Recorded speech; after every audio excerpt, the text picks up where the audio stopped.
Today is Thursday, October 23, 2014, the 296th day of the year. There are 69 days remaining until the end of 2014. On this day in 1935, gangster, bootlegger, ruthless murderer Dutch Schultz, the Dutchman, and his colleagues Abe Landau, Otto Berman, and Bernard Lulu Rosenkrantz gunned down at a Newark bar and grill and bar, the Palace Chophouse, in what becomes known as the Chophouse Massacre. Nah, man, that's terrible. Say it like me. Chophouse. Chophouse? What the hell is wrong with your mouth? Come on, indulge me here. Chophouse Massacre. Do it. Chophouse Massacre. Look, I can't talk like that, okay? Cripes, man. All right, it's your show. Gee. That's right.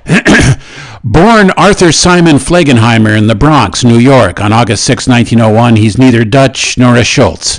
His parents are Jewish immigrants from Germany who immigrate to America looking for a better life for themselves and the family they hope to build. When young Flegenheimer is 15, his father goes out for a pack of cigarettes and never comes back. The family is destitute. Young Arthur drops out of school and goes to work to support the family. From 1916 to 1919, first in a series of jobs for printing companies, then for a Bronx nightclub, where he meets a different sort of businessmen who teach him there's an easier way to make money than by sweating for it, the old-fashioned way. You steal it. When he's 17, Flegenheimer's caught breaking into an apartment, and he does a year and a half in jail. When he gets out, the kid goes to work for a trucking company, Schultz Trucking, in the Bronx. They ask him what his name is. Dutch, for Deutsch, out of respect for his ancestors. And Schultz, because that's what it says on the sign outside the place. Dutch Schultz. Prohibition is the new law of the land, and there isn't a drop of legal liquor to be had in New York, and people are thirsty. Very thirsty. So the Schultz truckers begin excursions via back roads into Canada with the outlawed goods, which sells for inflated prices, but what are you gonna do? People gotta drink. And fortunes are made. After a decade, Schultz runs his own gang in the Bronx, but he wants to expand into Manhattan, where he runs up against entrenched interests there. Jack Legs Diamond, A Full-Scale War, and Vincent Mad Dog Call. That Mad Dog scene. Brutal situation.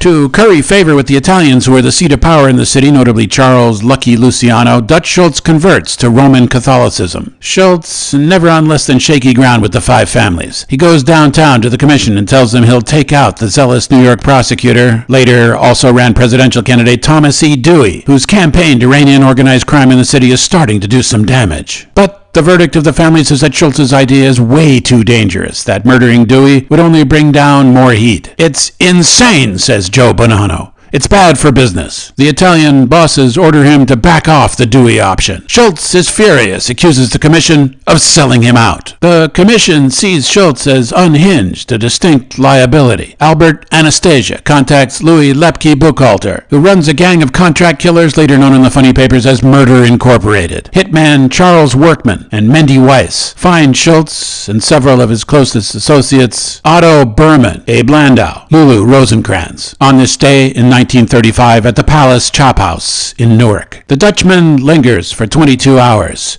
Hospitalized, Dutch Schultz asks for a priest to administer last rites.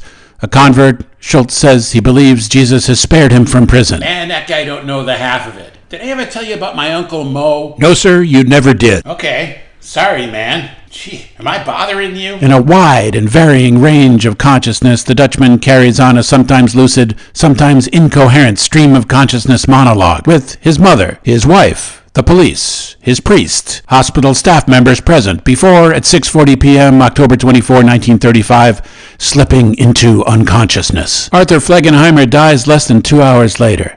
The official cause of his death, after being riddled with rust-coated bullets to induce septicemia, peritonitis, like Houdini, like Rudolph Valentino. Hitman Charles Workman is convicted of murder for killing Dutch Schultz and is sentenced to 23 years in Sing Sing prison up the river in Ossining, New York. Mendy Weiss is executed at Sing Sing for an unrelated killing in 1944, along with Lepke Buchalter on the same evening. In 1948, Thomas Edmund Dewey is the Republican candidate for president, challenging Harry S. Truman in an election that turns out to be surprisingly close. Close, huh? Who won that one? Truman? Oh, yeah, sure. Anglo-American poet Wystan Hugh Auden writes, "Murder is unique in that it abolishes the party it injures, so that society has to take the place of the victim and on his behalf demand atonement or grant forgiveness. It is the one crime for which society has a direct interest." From Rutland, Vermont, this is Richard Alcott speaking.